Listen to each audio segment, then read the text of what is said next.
ताज story एक आने वाली फिल्म है, एक कोर्ट रूम ड्रामा। इसमें परेश रावल एक गाइड बने हैं जो ताजमहल की उत्पत्ति पर सवाल उठाते हुए कोर्ट पहुंच जाते हैं। हाँ। ट्रेलर, जैसा कि लेख बताता है, उसमें ड्रामेटिक कोर्ट सीन, तीखी बहसें और हिस्टोरिकल दावों पर टकराव की झलक है। फिल्म में जाकिर हुसैन, अमृता खानविलकर, स्नेहा बाग और नमित दास भी हैं। और जैसा कि परेश रावल और डायरेक्टर तुषार अमरीश गोयल के बयानों से लगता है, फिल्म का घोषित मकसद मान्यताओं को चुनौती देना और इतिहास पर एक संवाद छेड़ना है। और ये फिल्म 31 अक्टूबर 2025 को रिलीज होने वाली है। सही। और नमस्कार, आज हम एक ऐसी चीज पर थोड़ी बात करने वाले हैं जिसने ना आते ही काफी हलचल मचा दी है। हाँ। एक नई हिंदी फिल्म आ रही है, द ताज स्टोरी। उसका ट्रेलर आया है। अच्छा, हाँ, मैंने भी सुना, काफी चर्चा है इसकी। बिल्कुल। फोकस किस पर है? ताजमहल पर। मतलब ये कॉम्बिनेशन ही अपने आप में सुनने में बड़ा अलग लगता है। हाँ, कोर्टरूम ड्रामा और ताजमहल, ये तो है। तो जैसा कि रिपोर्ट में लिखा है, द ताज स्टोरी एक कोर्टरूम ड्रामा है और इसमें लीड रोल में है मंझे हुए एक्टर परेश रावल।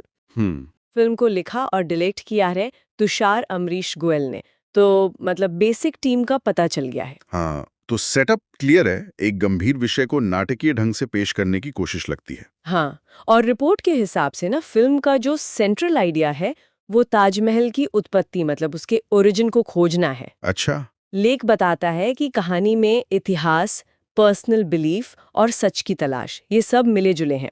मतलब सिर्फ फैक्ट्स नहीं, किरदारों की अपनी मान्यताएं भी हैं। हाँ, ये इंटरेस्टिंग है, मतलब सिर्फ एक हिस्टोरिकल अकाउंट नहीं है, इसमें कैरेक्टर्स का अपना पर्सपेक्टिव, उनकी अपनी खोज भी शामिल है। बिल्कुल। परेश रावल इसमें विष्णुदास नाम का एक गाइड का रोल कर रहे हैं।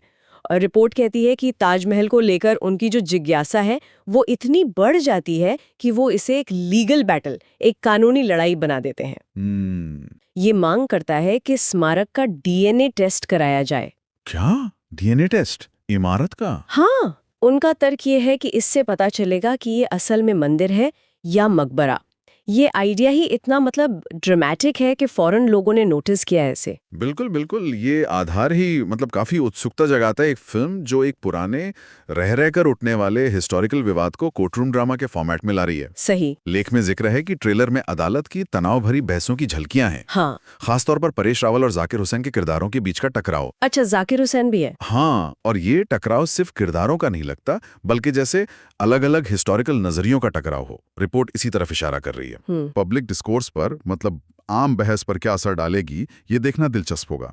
खासकर इसलिए कि मामला एक ऐसे स्मारक से जुड़ा है जो हमारी पहचान का हिस्सा है, वर्ल्ड हेरिटेज साइट है। हाँ, और दुनिया भर में इमोशनल वैल्यू रखता है। सही कहा। कि परेश रावल और जाकिर हुसैन के अलावा फिल्म में अमृता खानविलकर, स्नेहा बाग और नमित दास जैसे कलाकार भी अहम रोल्स में हैं। अच्छा, तो कास्ट भी मजबूत लग रही है। हाँ, रिपोर्ट का कहना है कि इन सब के अभिनय से इस कोर्टरूम ड्रामा में डेप्थ और टेंशन आने की उम्मीद है। जाहिर है, एक अच्छी कोर्टरूम कहानी दमदार किरदारों और उनके बीच की केमिस्ट्री पर टिकी होती है। सही बात है, किरदारों में गहराई होनी चाहिए, सिर्फ प्रतीक नहीं। बिल्कुल। और एक जरूरी जानकारी जो लेख में है वो है फिल्म की रिलीज डेट। इसके मुताबिक द ताज स्टोरी 31 अक्टूबर 2025 को थिएटर्स में आएगी। अच्छा, 2025? हाँ। मतलब अभी वक्त है। हाँ, लेकिन ट्रेलर ने अभी से ही माहौल बना दिया है और चर्चा शुरू हो गई है। ये दिखाता है कि टॉपिक कितना सेंसिटिव और लोगों की दिलचस्पी का है। हाँ, वो तो है। एक कोर्टरूम ड्रामा के रूप में, ये कोई डॉक्यूमेंट्री नहीं है। हाँ, ये डिस्टिंक्शन जरूरी है। बिल्कुल। इसलिए हमें ये ध्यान रखना होगा कि फिल्म, जैसा रिपोर्ट बताती है, जो आमतौर पर स्वीकृत हिस्टोरिकल नैरेटिव है, उसे एक लीगल चैलेंज के तौर पर पेश करती दिख रही है। कम से कम ट्रेलर से तो यही लगता है, खास तौर पर वो डीएनए टेस्ट वाली बात। हाँ, वो काफी नाटकीय मोड़ है। और यही एक अहम सवाल उठता है कि इतिहास की व्याख्या कैसे होती है, उस पर बहस कैसे होती है, कौन तय करता है कि कौन सा नजरिया सही है।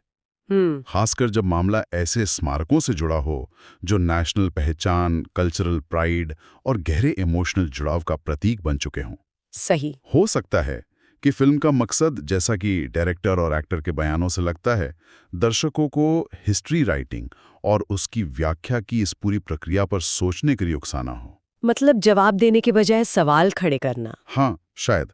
भले ही ये सब एक नाटकीय और फिक्शनल कहानी के पर्दे पे हो रहा हो, फिल्म शायद ये सवाल उठा रही है कि हम अपने अतीत को कैसे देखते हैं, कैसे समझते हैं। इन सब बातों का निचोड़ क्या निकलता है? निचोड़ ये है कि हमें जल्द ही एक ऐसी फिल्म देखने को मिल सकती है जो इतिहास, आस्था, कानून और एक नेशनल सिंबल के इर्द-गिर्द घूमती एक पेचीदा कहानी बुनेगी। हम्म। और ये तय है कि जब ये फिल्म रिलीज होगी तो ये और भी ज्यादा बहस और चर्चा का टॉपिक बनेगी। हाँ, और लेख से लगता है कि फिल्म बनाने वालों का इरादा भी शायद यही है कि इस पर बात हो। बिल्कुल। तो अगर हम आज की चर्चा को समेटें तो द ताज स्टोरी एक आने वाली फिल्म है, एक कोर्ट रूम ड्रामा।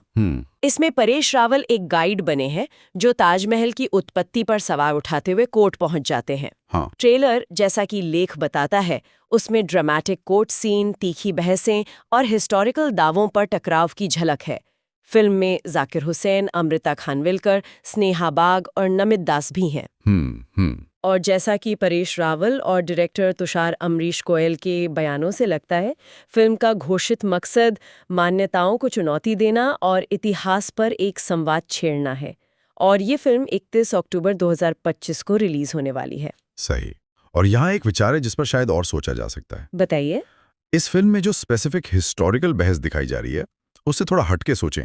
ये फिल्म इस बारे में क्या कहती है कि कथाएं, कहानियां और कहानी कहने की कला किस तरह से अतीत के बारे में हमारी समझ को बनाती हैं या बदलती हैं। अच्छा पॉइंट है। इतिहास सिर्फ तारीखें और घटनाएं नहीं होता, है ना? उसे कैसे सुनाया जाता है, कौन सी कहानी चुनी जाती है, किसे हीरो बनाया जाता है, ये सब बहुत मायने रखता है। बिल्कुल, नैरेटिव इज एवरीथिंग। हाँ, खास तौर पे तब जब ऐतिहासिक स्मारक सिर्फ पत्थर की इमारतें ना रहकर हमारी पहचान, हमारे विश्वास, हमारी कलेक्टिव मेमोरी के पावरफुल सिंबल बन जाते हैं। तो ये सोचना वाकई दिलचस्प है कि इस तरह की कहानियां, चाहे वो फैक्ट पर आधारित हों, फिक्शन पर, या दोनों के मिक्सचर पर, हमारे इतिहास बोध को और हमारे कलेक्टिव साइकी को किस हद तक और किस तरह से प्रभावित कर सकती हैं। वाकई ये एक गहरा सवाल है। कला, कहानी और इतिहास का ये रिश्ता हमेशा से ही बहुत कॉम्प्लेक्स और सोचने पर मजबूर करने वाला रहा है। बिल्कुल। और इसी विचार के साथ आज की ये चर्चा यहीं समाप्त होती है।